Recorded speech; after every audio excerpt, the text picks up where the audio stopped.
Hello friends, मैं doctor Pankaj Tiwari.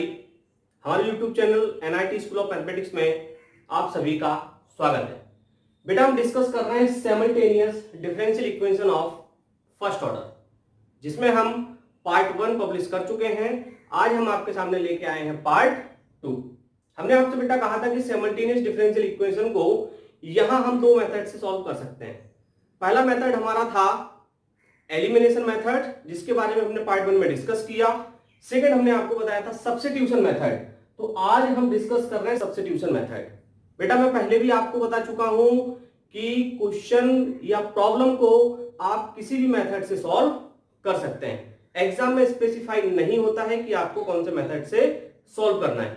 जो भी मेथड आपको बेटर लगे आप उस मेथड से उसको सॉल्व कर सकते हैं। यहां हम आपको करके दिखा रहे हैं बाय सब्स्टिट्यूशन मेथड। एक प्रॉब्लम दी है, solve dx over dt plus y is equal to sin t dy by dt plus x is equal to cos t।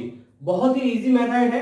तो हम क्या करेंगे बेटा, इसको इक्वेशन फर्स्ट मान लेंगे और इसको हम इक्वेशन क्या मान लेंगे, सेकंड मान लेंगे।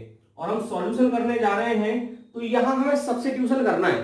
तो सब्स्टिट्यूशन करना है तो आप क्या करें, इक्वेशन सेकंड या फर्स्ट कोई सी भी आप ले सकते हैं। इक्वेशन सेकंड लेंगे तो इसको आप डिफरेंशिएट कर लें, इक्वेशन फर्स्ट लोगे तो आप इसको डिफरेंशिएट करें। तो हम यहां ले लेते हैं now differentiation with respect to t, equation second. तो ये बेटा सेकंड इक्वेशन का हम क्या कर लेते हैं, t के रिस्पेक्ट में डिफरेंशिएशन कर लेते हैं। t के रिस्पेक्ट में जब डिफरेंशिएशन करेंगे तो ये क्या होगा, d2 bye over dt square. इसका देखो एक बार t के रिस्पेक्ट में होगा, और प्लस x का करोगे तो होगा dx divided by dt is equal to cos t का करोगे तो होगा बेटा माइनस का sin t। तो यहां से बेटा हमारा पर्पस देखिए आप क्या है, मैं यहां से dx ओवर dt की वैल्यू निकालना चाह रहा हूं। जो dx ओवर dt की वैल्यू मिलेगी वो हम पुट करेंगे कहां, इक्वेशन फर्स्ट में। तो आप देखिए यहां से dx ओवर dt की वैल्यू अगर हमने निकाली तो ये वैल्यू हमारी होगी माइनस का sin t और माइनस का d2 bye over dt square. तो ये dx ओवर dt की वैल्यू है, और ये वैल्यू बेटा हम पुट करने जा रहे हैं कहां, इक्वेशन फर्स्ट में। तो लिखेंगे put this values in equation first, या आप सीधा सीधा लिखें फ्रॉम इक्वेशन फर्स्ट।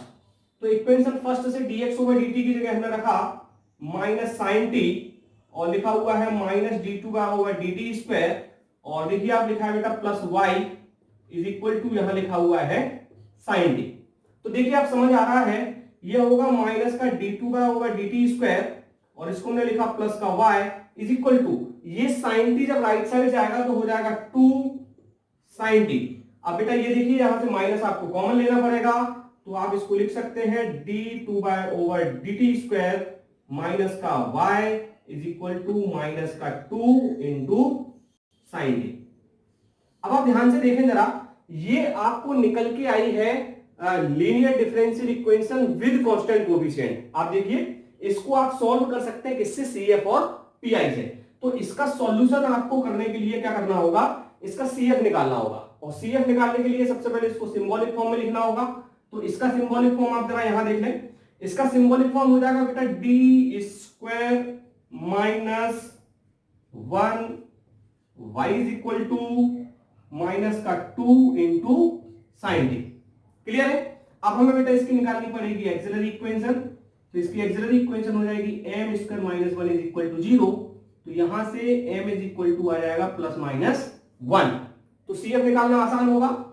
CF हमारा क्या होगा, C1 e की पावर x सॉरी t होगा बेटा, है ना, और प्लस C2 e की पावर माइनस t। बेटा ये आपको समझ आ रहा होगा, और अगर समझ नहीं आ रहा है तो हमारे प्रीवियस वीडियो जो पढ़े हैं CF और PI पे, आप उनको एक बार वॉच करें। इसके बाद क्योंकि साइमल्टेनियस इक्वेशंस हम पढ़ रहे हैं, इसके बाद हम होमोजेनियस पढ़ेंगे। इन दोनों को समझने के लिए आपको CF PI आना बहुत जरूरी है। तो जिन्होंने CF PI के लेक्चर्स नहीं देखे हैं तो पहले आप उन लेक्चर्स को क्या करें, वॉच करें। बेटा हम CF निकाल चुके हैं, अब हम यहाँ PI फाइंड आउट करने जा रहे हैं। PI इक्वल्स टू फॉर्मूला होता है 1 अपॉन फंक्शन ऑफ d, और फंक्शन ऑफ d लिखा हुआ है d square minus 1 into cube, और क्यूब की जगह हमें दिया है माइनस का 2 इंटू साइन टी। बहुत ही आसान है।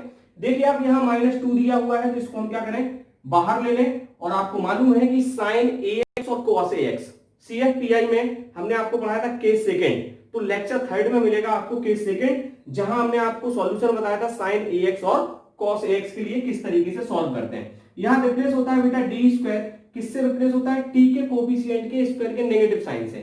तो टी का कोफिशिएंट यहां 1 है, 1 का स्क्वायर 1 होगा और नेगेटिव साइन -1। तो आप इसको कुछ ऐसा लिख सकते हैं बेटा, pi इज इक्वल टू -2 हमने बाहर लिया, डिवाइडेड बाय डी स्क्वायर को रिप्लेस किया -1 से, तो -1 इंटू -1 और साइन टी हमारा सेम रहेगा। ये देखिए आप जुड़ के -2 होने वाले हैं, तो ये -2 इस -2 से हम क्या करेंगे, कैंसिल करेंगे। आई होप समझ आ रहा होगा आपको। तो pi इज इक्वल टू यहां से आपको मिलने वाला है साइन टी। तो बेटा बहुत इजी है, यहां से आप देखिए complete solution y is equal to हमारा क्या होता है, cf प्लस pi। तो यहां से y इज इक्वल टू आप निकालने वाले थे cf, और cf आपका था c1 e की power t plus c2 e की पावर -t, और आपने pi जो निकाला था वो आपका था प्लस का साइन टी। तो ये वैल्यू बेटा जो आपकी होगी, ये वैल्यू किसकी होगी, y की वैल्यू होगी। अब ये y की वैल्यू है, तो आपको वैल्यू किसकी निकालनी है, x की। तो x की वैल्यू आपको कैसे मिलेगी, x की वैल्यू निकालने के लिए इस y को आपको फिर से डिफरेंशिएट करना पड़ेगा विद रिस्पेक्ट टू t। तो ये होगा dy बाई dt, और इस dy बाई dt की वैल्यू आप पुट करोगे कहां, इक्वेशन सेकंड में, तो आपको वैल्यू मिलेगी किसकी, x की। तभी आपके जो है आंसर होंगे। चलिए मैं आपको करके दिखा दूं, यहां मैं कुछ स्टेप्स ये जो है साफ कर रहा हूं यहां, और मैं इसको लिखने वाला हूं कि नाउ डिफरेंशिएशन, इसको हमने मान लिया इक्वेशन नंबर, अभी इक्वेशंस तो किसी को अपन ने दिया नहीं था, फर्स्ट सेकंड दिया था, चलिए इसको हमने थर्ड मान लिया। तो लिखेंगे now differentiation with respect to T in equation third. इस तीसरी इक्वेशन का हमने टी के रिस्पेक्ट में किया, तो बेटा हमें मिला D by D T is equal to, देखिए c1 e की पावर t सेम रहेगा, और यहां माइनस टी है तो देखो माइनस आएगा, तो माइनस c2 e की पावर माइनस टी हो जाएगा, और साइन टी का आप जानते हैं क्या होता है, cos T. Put these values in equation second, तो आप सीधा सीधा लिखें फ्रॉम इक्वेशन सेकंड, और इस इक्वेशन सेकंड में हम dy बाई dt की वैल्यू रखेंगे। तो c1 e की power t minus c2 e की पावर माइनस t प्लस का cos t, और प्लस का x इज इक्वल टू हुआ आपका cos t। तो cos से cos आपका क्या होने वाला है, यहां कैंसिल होने वाला है। वैल्यू हम फाइंड आउट कर रहे हैं x की, तो x इज इक्वल टू हो जाएगा c2 e की पावर माइनस t, और c1 प्लस इस तरफ जाएगा तो होगा माइनस c1 e की पावर t। तो बेटा ये वैल्यू आपको मिली x की, इसको हमने मान लिया इक्वेशन नंबर 4, तो आपका इक्वेशन थर्ड और इक्वेशन 4 आपका क्या होगा, सॉल्यूशन होगा, क्योंकि हमें वैल्यू फाइंड आउट करनी थी x की और y की। तो ये वैल्यू बेटा आपकी y की है, और ये वैल्यू आपकी x की है। तो x is equal to this and y is equal to this is the required solution of given differential equation.